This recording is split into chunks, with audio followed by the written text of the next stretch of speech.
All right, so let's talk about yet another victim in this awful tragedy. That would be the dreaded and much hyped assault rifle, a tactical rifle, I prefer to call it, because assault rifle is an agenda-driven media term. Now, I will concede when one gets in the wrong hands, as we can see, unbelievable mayhem can occur. But statistically, it's very rare. The AR-15 alone, there are over, as of a few years ago, the statistic was 8.5 million of them in circulation, and very, very few, minuscule amount of them are used in crimes.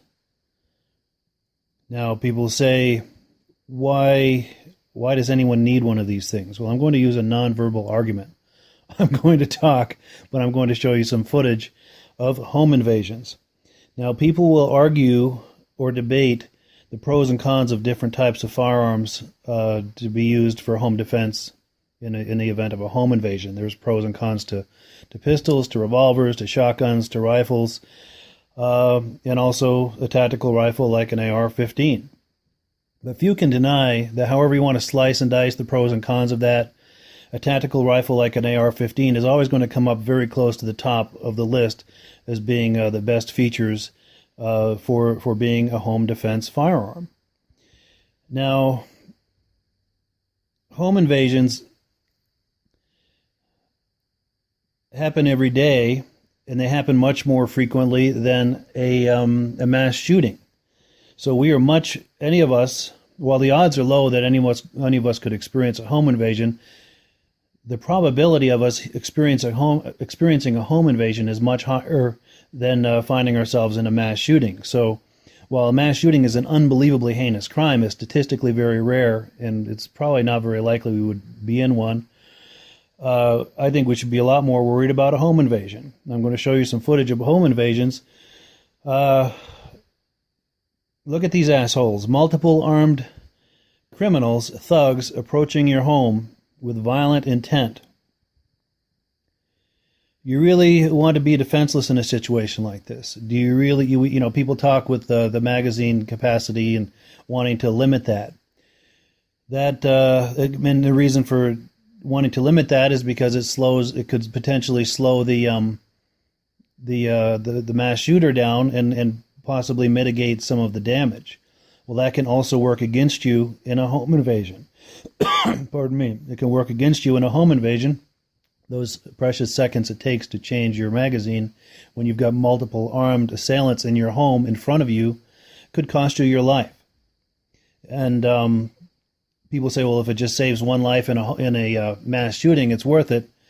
I disagree. How many lives in home invasions is it going to cost? If it costs just one, it's not worth banning tactical rifles or expanded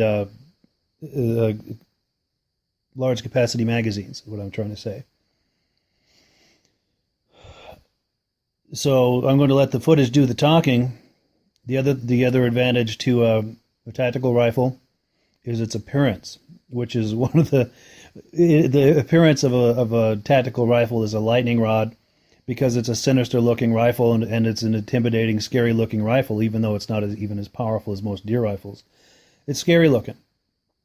That's why the media has obsessed over it. That's why a lot of the gun control crowd is obsessed over it. You know who else is going to obsess over it? In a nonverbal argument, when these armed assholes break into your home with violent intent and they see you standing there with a tactical rifle and a large capacity magazine, maybe yourself and even one or two other family members, that's a powerful nonverbal message that takes milliseconds to convey. In those milliseconds, they could maybe say, let's get out of here, the hell with this.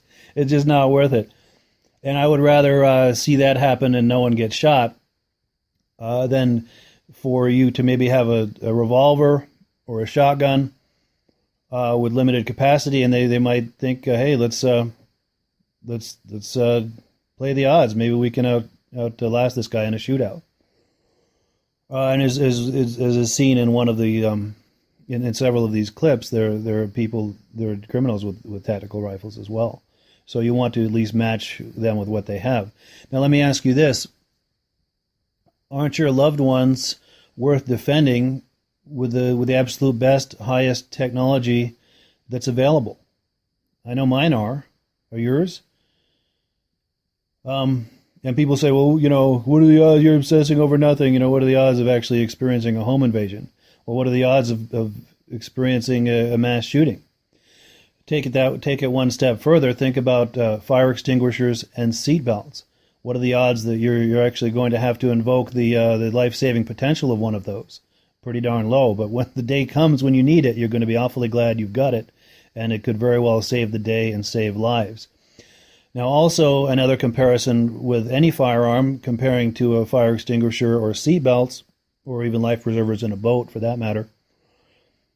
Just having them, whether it's a firearm or a fire extinguisher or a life jacket or seatbelts, just having them doesn't mean it's going to save the day. There's so many variables in a situation like that. It's unbelievably dangerous. Just like with the fire extinguisher, you may not get to the fire in time. It may be on the other side of the house, and the fire is between you and the fire extinguisher. By the time you get there with the fire extinguisher, the fire could be too big. There's a whole host of variables. Same with firearms, same with seatbelts. Just because you're wearing your seatbelts doesn't mean you won't sustain an injury or could be killed in a car accident, but it certainly improves your odds, and I think we all agree that it's better having a fire extinguisher, having seatbelts, having a life preserver, or having a firearm for home protection. Even a tactical rifle with a large capacity magazine, or several of them, for home protection is better than not having it. So that's my argument against not trying to ban these assault weapons. Not worth it. It's just not worth it. And like I said, as of a few years ago, there were over 8.5 million of these in circulation. There's probably 10 million or more now. That's 10,990,000 however many lawful people owning these things. How many honest, law-abiding, responsible people do you want to punish and penalize and stigmatize and persecute in the name of this?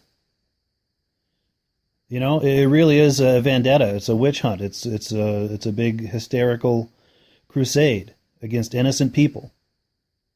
So we really need to rethink that. What is the cost versus the benefit? The cost far outweighs any benefit you would receive.